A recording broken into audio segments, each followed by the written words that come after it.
Hi guys, it's Mr. Jackson with Marilla, here to read chapter 21 of Everwild by Neal Shusterman with permission from Simon and Schuster. Chapter 21, Let Her Rip. Winning over the Atlanta afterlights was a delicate matter. As painstaking as, well, the making of chocolate. Too hot, it would burn.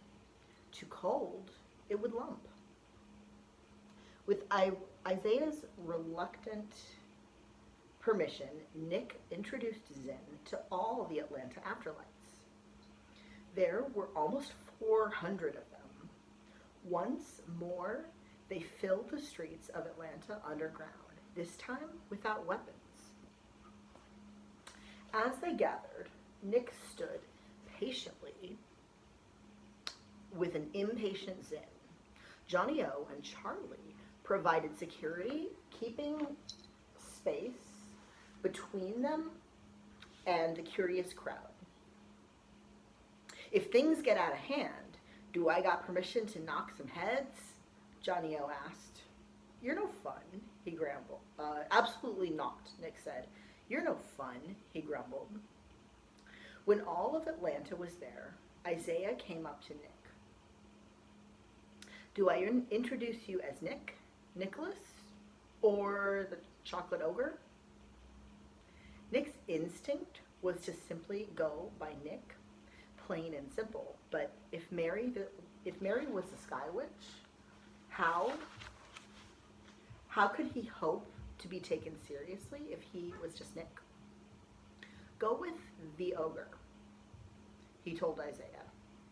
Mary had invented the name as a smear tactic. Well, it was time he used it to his advantage. Isaiah raised his hand to get everyone's attention, and in a few moments, the murmuring crowd quieted down. Hey y'all, everybody, he said in an informal yet commanding voice. This here is the chocolate ogre. As I'm sure you already know, I've checked him out and he's okay. He wants to talk to you, so listen up and don't make him mad or he'll turn you into chocolate chips or something. Nick cleared his throat twice. He was nervous, and whenever he was nervous, his throat clogged with chocolate. Afterlights of Atlanta, Nick began. I come in friendship. And to prove it, I would like to present to you Zinnia the Ripper. Zinnia, said some kid in the crowd, like the flower? Shut your trap, said Zen.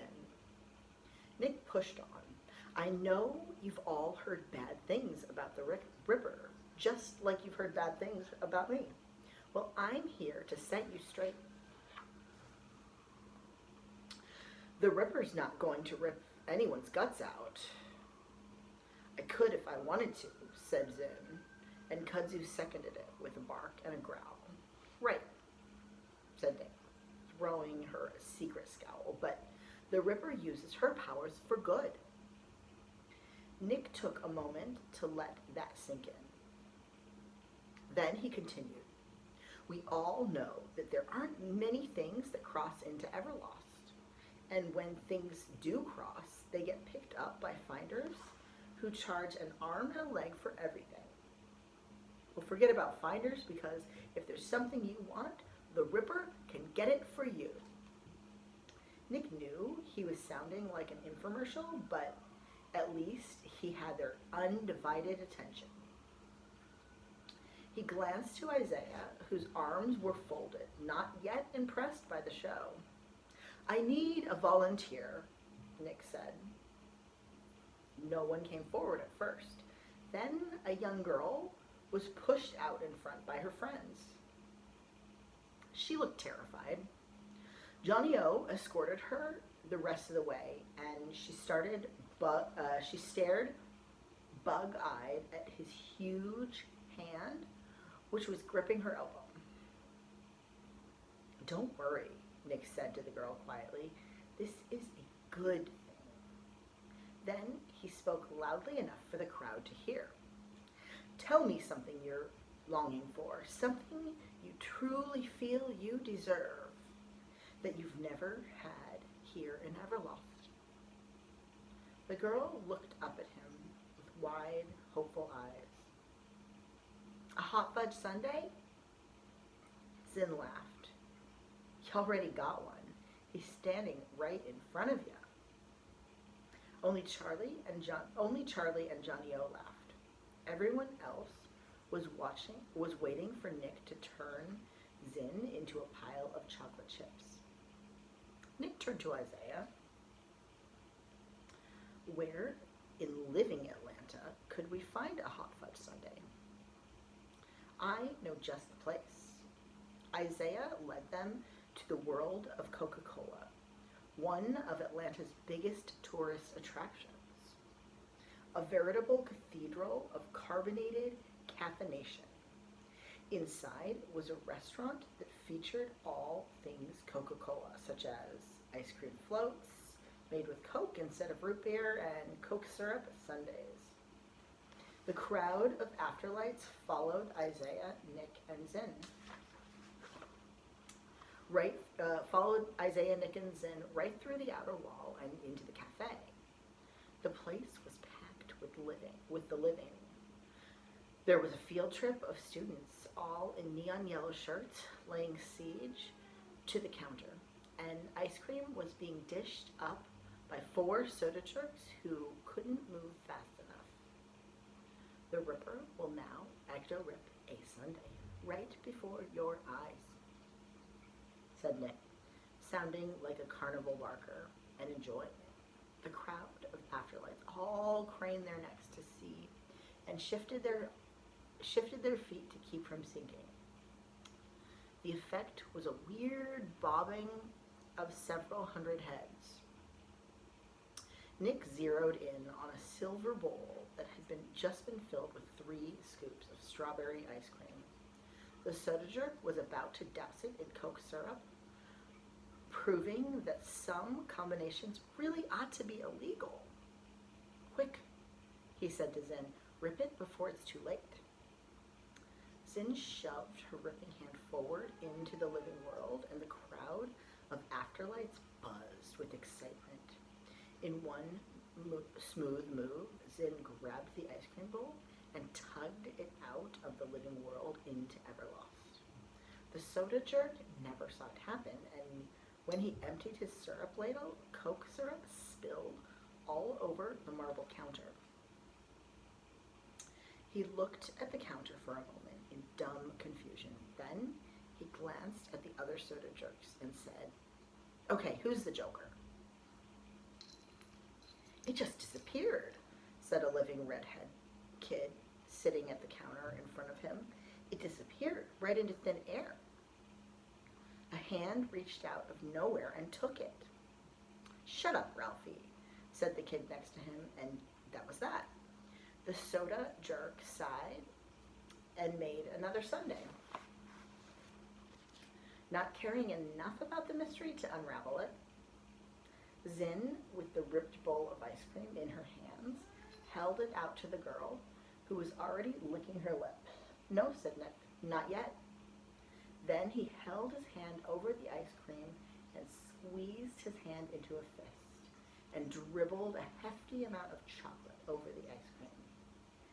"Ew," shouted several voices in the crowd, sounding both delighted and disgusted at the same time. "There," Nick said, "a hot fudge sundae." The girl and her friends didn't wait for spoons to be ripped. They devoured it with their hands. "So," said Isaiah, "the chocolate ogre isn't a monster. He's a thief." Nick didn't deny it. He had thought long and hard about what it meant to rip things from the living world, but he ultimately decided that the needs of Everlost outweighed the needs of the living. Ever hear of Robin Hood? he said to the crowd, as much to Isaiah. Sure, he robbed from the rich and gave to the poor. Well, said Nick, the living are rich, whether they know it or not. The way I see it, we deserve a small share of the world that was stolen from us. Isaiah didn't say he agreed, but he didn't disagree either. Okay, said Nick, who's next? Almost every hand went up, and shouts of me, me, me. Nick turned to Isaiah. Get me a list of 10 reasonable requests, and we'll see what we can do.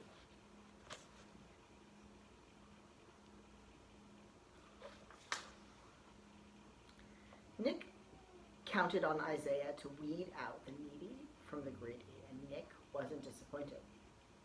About half of them wanted you to rip them a pet, Isaiah said.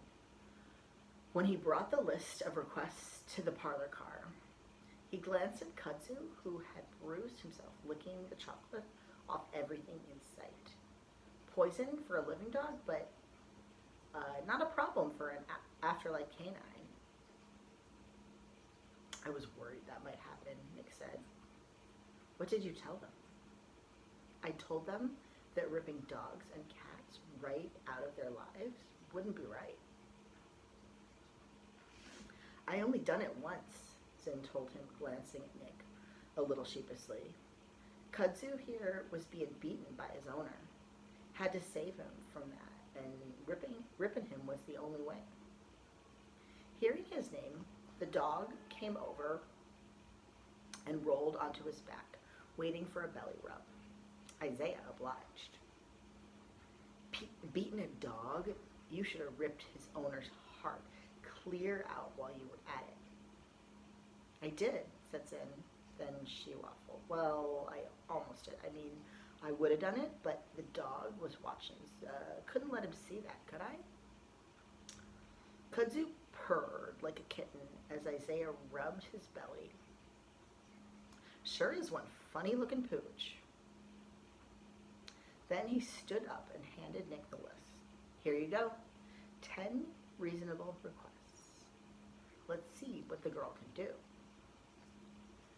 The requests that Isaiah passed along were all well chosen, and although it took some time, they were doable. A saxophone and a guitar for 2 kids who hadn't played since the day they each crossed over. The 6th Harry Potter book, which for some reason was the only one that never crossed into Everlost. A Bible, which often did cross, but the request was for one in Portuguese. Zin ripped an art set for a girl who had brushes but no paint. A big 64 box of Crayolas for the younger kids, and a pair of glasses for a kid whose eyesight was as bad in Everlost as it was in life. The remaining requests were for desperately needed sports equipment. Nick was surprised that Isaiah didn't pass along any more food orders, but as it turned out, Isaiah had his reasons. Once all 10 requests had been fulfilled, Isaiah called Nick for a private meeting. Isaiah's quarters were comfortable but modest. Behind an unassuming storefront in underground Atlanta. He lived no better than any of the kids in his care, although he did have a bit more room. There was a bed that was probably just for show, since most afterlights, especially leaders, didn't sleep. There was a Formica table from the 1950s, an orange leather sofa, probably from the 70s, and several fragile-looking round-backed chairs that looked like something Nick's grandmother might have owned. Nick made a mental note to have Zin rip Isaiah a respectable furniture set. Nick sat on the sofa, figuring it would be the least likely to be left with permanent chocolate stains, and Isaiah sat across from him in one of the grandma chairs. I've let you have your fun, Isaiah said. Now, I want to know what you want from us. Nick knew there was a fine line between a gift and a bribe.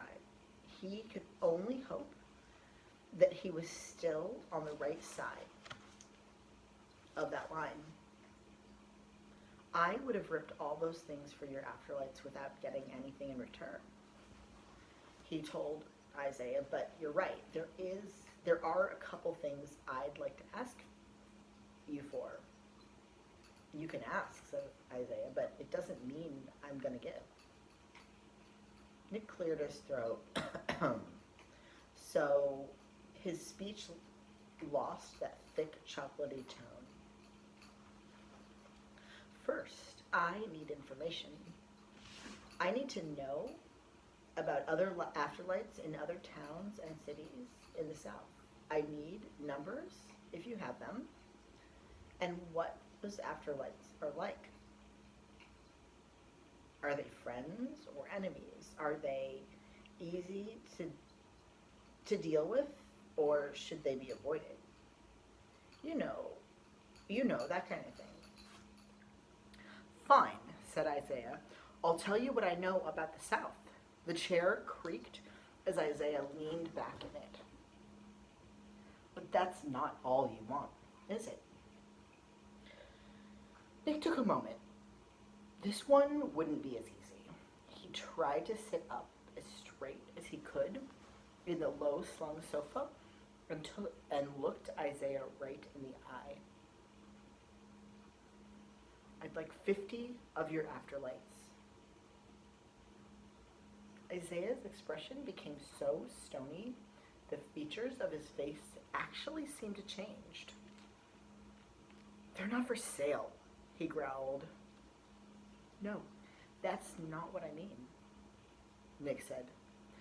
Mary Hightower is a threat to all of us. And I can guarantee you that she's building an army.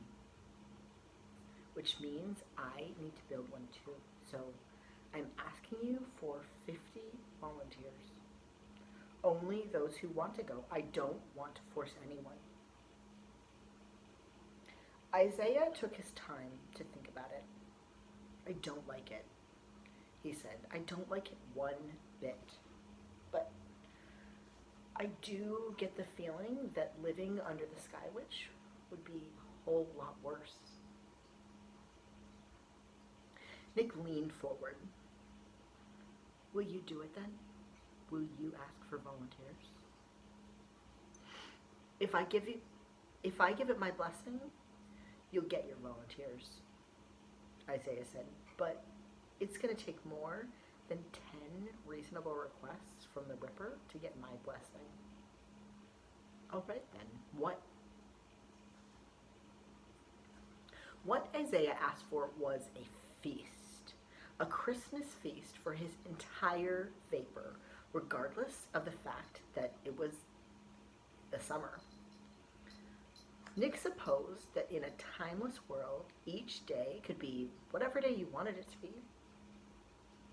Everyone knows how hard it is to find food that's crossed over, Isaiah pointed out. You saw how they acted when they saw that ice cream. Could have had a riot if I wasn't there to keep the peace. Isaiah indicated a little jar in the corner that held just one unbroken fortune cookie. Mostly, we get those damn fortune cookies. Or when it's a bad fortune, no one will eat the crumbs. No one will even eat the crumbs. So, asked Nick, who knew more than anyone that every ever lost fortune was true. Was your last fortune a good one or a bad one? Isaiah raised his eyebrows. At first, I thought it was bad, but maybe it's turning halfway decent. What did it say? Isaiah gave him the slightest hint of a grin. It said, embrace the bittersweet. The feast took some time to arrange, and since all the ripping effort was Zin's. It exhausted her, but she was a trooper. Nick had her rip a smorgasbord of edible items from dozens upon dozens of restaurants, markets, and homes. Why can't I go to some big old banquet hall, Zin asked, and rip all the food from there? That would be easier, Nick admitted, but it would be obnoxious. If we have to deal with if we have to steal hundreds of meals from the living, we should spread it out so that no one feels the cost of what they've lost. It was obvious that Zin cared little for the living and their loss. The concept of reasonable ripping was foreign to her. Fortunately, in her many years in Everlost, her designs were never so grand that her ripping created major problems for the living. Unless you count all the missing artillery, in the end, Zin did what she was told and asked if this earned her a raise in military rank. Nick told her a good soldier never asked. It took 3 days, working round the clock, to rip enough food to feed the afterlights of Atlanta, but it was worth the effort. Nick had to admit, when they gathered for the meal, he'd never seen a group of afterlights so joyful and so content. Whether he got his militia or not, he was glad to have done this. When all was said and done, and everyone had eaten until they were satisfied, Isaiah asked for volunteers for Nick's army. Someone's got to stand up to the Sky Witch, Isaiah told them, and we got to do our share. Nick had asked for 50, and he ended up with almost 80, which posed a logistical problem since the train had only an engine, a parlor car, and a single passenger car. That's when Zin, to everyone's amazement, had ripped her first train car from the living world. Isaiah was true to his word, and just before they left, he gave them pretty good intelligence as to where they could find friendly afterlights and which ones should probably be avoided. He also gave Nick a word of friendly, heartfelt advice. You need to remember who you were, Isaiah told him, because more and more you got that mud pie look about you. There's more chocolate on your shirt. It's even getting into your hair now. I gotta say, it worries me. We can't choose what we remember, Nick said, repeating what Mary had told him. But I'll try. Well, I wish you all the luck in both worlds, Isaiah said. Then, as a gesture of friendship, they put their hands together and crushed Isaiah's one unbroken fortune cookie between their palms. Their fortune read, "Luck is the poorest of strategies." While Isaiah might have felt insulted, Nick took this as an evidence that he was dousing the right thing, or that he was doing the right thing, preparing for his confrontation with Mary as best he could. That was more than a month ago. Since leaving Atlanta, Nick and his train had zigzagged from town to town, city to city, and any dead rails that would get them on any dead rails that would get them there. "I'd rip us fresh tracks," Zin said, "but I can only rip things I can actually move." The mud pie look that Isaiah had spoken of was even more pronounced than before. So much that Nick had taken the mirror in the parlor car and spread his chocolate hand back and forth across it until it was too thick with the stuff to show his reflection. He had work to do, and thinking about himself, well, it was just a distraction.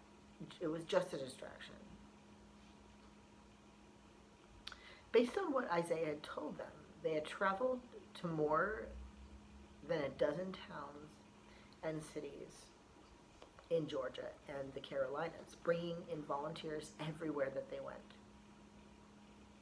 Zinn had become a whiz at dazzling audiences with the items she ripped right before their eyes, and once they were wide-eyed with wonder, Nick offered them a feast without being asked, because if there's one thing that was universal in Everlost, it was the absence of and the craving for a good meal. By the time they reached Chattanooga, Tennessee, and added that 9th train car, Nick's anti-Mary fighting force numbered nearly 400. "It's good to be part of an army again," Zinn told Nick as they headed south toward Birmingham, Alabama. "I've been waiting halfway to forever for someone to fight." "We fight because we have to," Nick told her. "We fight because it's the right thing to do, not because we want to." "Speak for yourself," Zinn said. "Everybody's got their own reason for the things they do. All that matters is that your reasons and mine carry the same flag." "We don't have a flag," Nick pointed out. "I could make one, just as long as it's not Confederate." Zinn thought about it. "What you say I rip some fabrics into Everlost and come up with something brand spanking new?" "Great. You could be our own Betsy Ross." To which she replied, "Betsy Ross was a Yankee." It was a strange thing to build an army when they had no idea where to find the enemy. "I've heard rumors that Mary's gone west," Johnny O told Nick. "Maybe even across the Mississippi, but I also hear that there's no way to cross the Mississippi, so who knows?" "Do you think she's afraid to come this far south?" Charlie asked. "Mary's not afraid," Nick told him, "but she is cautious, which means she'll only come after us when she feels she can't lose." He wondered if she knew where he was right now and what he was doing. What do you think gonna happen? What do you think's gonna happen when you finally come face to face with her?" Charlie asked. It wasn't the first time Nick had been asked that question, and his answer was always the same. "I don't try to guess at things that haven't happened yet." But that was a lie. Nick couldn't deny that he had fantasies about their destined meeting. In one fantasy, he would defeat her, but he would show such mercy that Mary would break down in his arms, admit she was wrong about everything, and that admission would heal him, sending every last ounce of chocolate into remission. Then, hand in hand, they would hold their coins and step into the light. In another version, Mary would win the battle, but be so moved by Nick's valor and by his passion for freeing the souls she trapped that she would finally listen to reason and allow afterlife to choose their destinies for themselves. Then, together, they would lead Everlost into a new age. All his fantasies ended up with him and Mary together one way or another. This was something he couldn't share with anyone. For how could they trust a leader who was in love with the enemy? The hundreds of kids who were now under Nick's leadership certainly didn't love Mary. While some of her many writings had dribbled down to the south, fear and awe of the Sky Witch and her magic was much more compelling than the written word. It was their fear of her that made it easier for them to align with the chocolate ogre, who, in their eyes, was certainly frightening, but not terrifying. It was a case of the monster you know being better than the monster you don't know.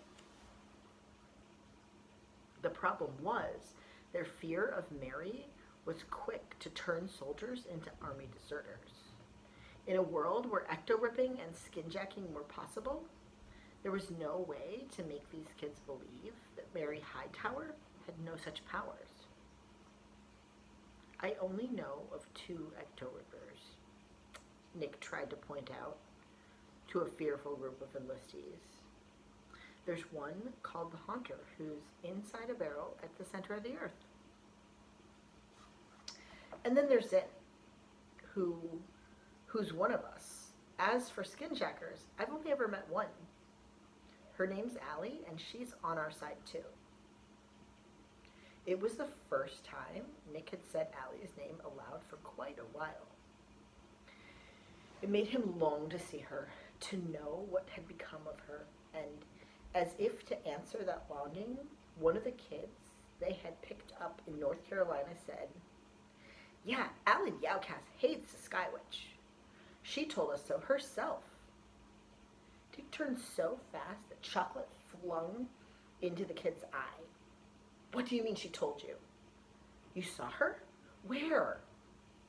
"A couple months ago in Greensboro," he said. "She came with this other kid who didn't talk much. I liked her, but the other kid scared us a little." Nick couldn't contain his excitement. "Tell me everything," he said. "How was she? How did she look? What was she even doing there?" Nick sent for the dozen or so kids they picked up in Greensboro, and pleased to be on the chocolate ogre's good side, they were thrilled to give all the information they could. They told Nick all about Allie, how she had become a finder, how she and a boy Nick could only assume was Mikey McGill rode into town on a horse covered with saddlebags and that were packed with crossed items. They had good stuff, the Greensboro kids told them. Not junk like most of the finders have, and they traded fair. We asked her to show us some skinjacking, but she wouldn't do it. Then everyone flinched at a loud popping sound, followed by another, then another. Nick already knew that sound. It was Johnny O cracking his knuckles. It was always a sign that he was either very anxious or very excited. "You know," said Johnny O, "if we find Allie, we'll have a ripper and a skinjacker.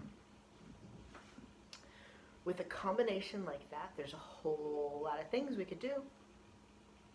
But Nick was already miles ahead of him. Where was she headed?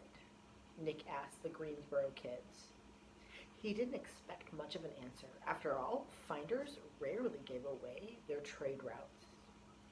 But the boy said, quite simply, "Memphis."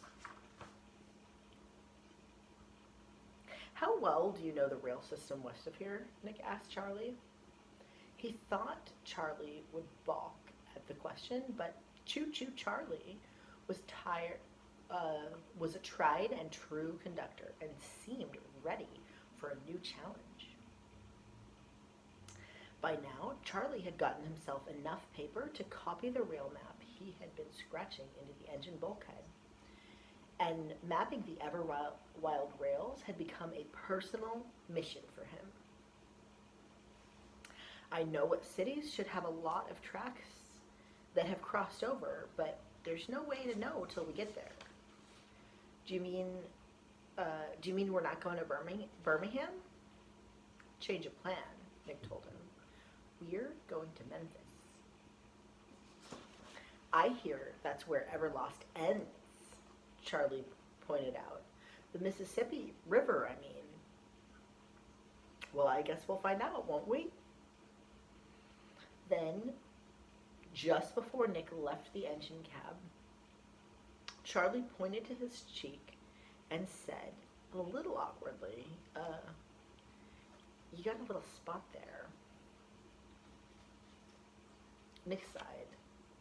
"That wasn't even funny the first time, Charlie." "No," Charlie said. "I mean, the other side of your face. Nick reached up and touched his good cheek. His finger came away with a tiny spot of chocolate. He wiped it between his thumb and forefinger until it smudged away. Just get us to Memphis. Nick knew that time was running out for him. There was no way he could deny it now. It wasn't just the spot on his cheek. Little eruptions had begun to pop up all over Nick's body, rising like pimples, oozing chocolate through the fabric of his clothes when they popped. Those tiny brown patches were everywhere and were beginning to connect like raindrops on concrete, spreading like a relentless rash to his back, his scalp, and places he didn't even want to think about. His chocolate hand was weak and getting weaker, the fingers almost fusing together.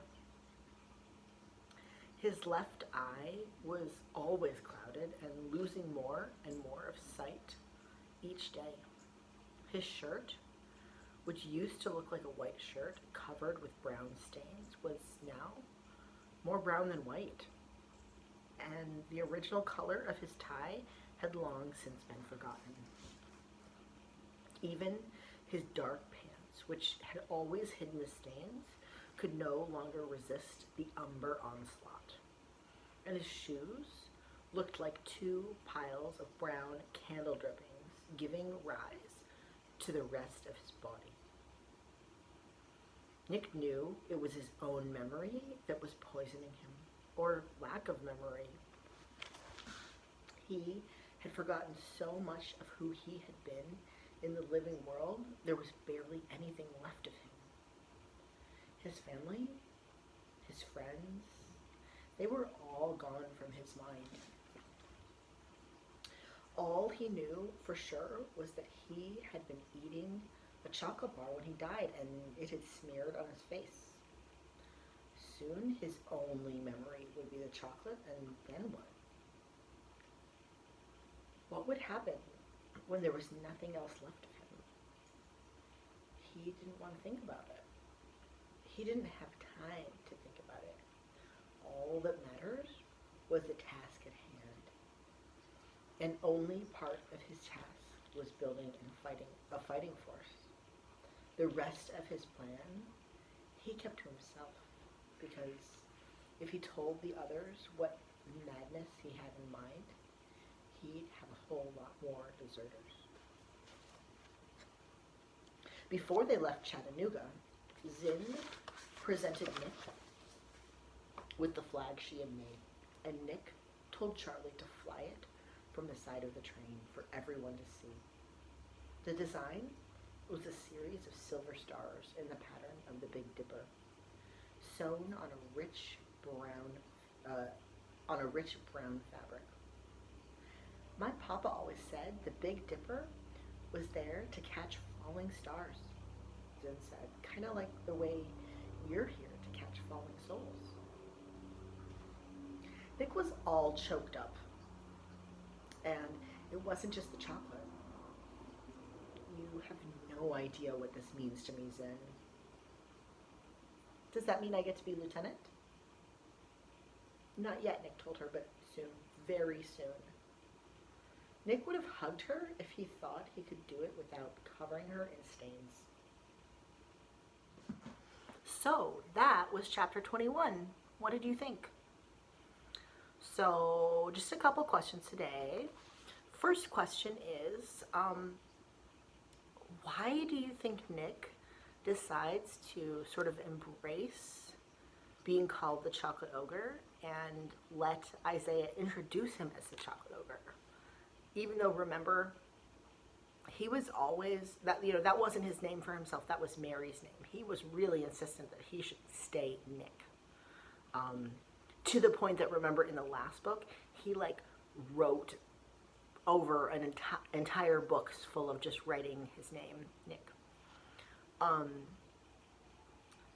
So then my next question is kind of related to that. Do you think when Nick notices that more than just half his body is starting to turn into chocolate, the second half of his body is starting to turn into chocolate, and he realizes that his whole body is going to be chocolate soon, do you think that process of him turning into chocolate was made like faster or was made slower by him deciding to call himself the chocolate ogre? Why or why not? And so then lastly, what do you think's going to happen to Nick in terms of, his problem with the chocolate? What do you think's going to happen? So, hope you guys are having a good day. Miss you guys. Bye.